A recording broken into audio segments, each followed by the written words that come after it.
Alam niyo yung saying na life starts at 40? Kapit na.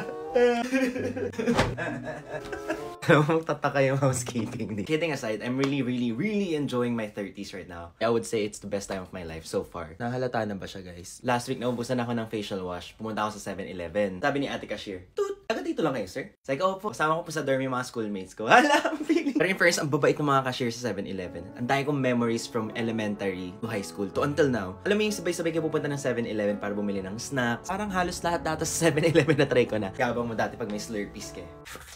Hindi ganun yung sound. Yung mga tipid meals, like crunch time, na until now binibili mo pa rin. Affordable and filling. Sobrang nostalgic. Naaalala ko yung brain freeze ng Slurpee talaga. Imagine it was 40 years ago nung nag-open yung first branch ng 7-Eleven. Now, it's literally everywhere. Naging part na siya ng life natin, no? Siya yung paborito mong kapitbahay that you can always count on. May kailangan ka, may kine-crave ka, hahanap ka lang na 7-Eleven. Happy 40th anniversary po! Ito lang yung anniversary na tatanggapin ko. Mga couples, bahala kayo.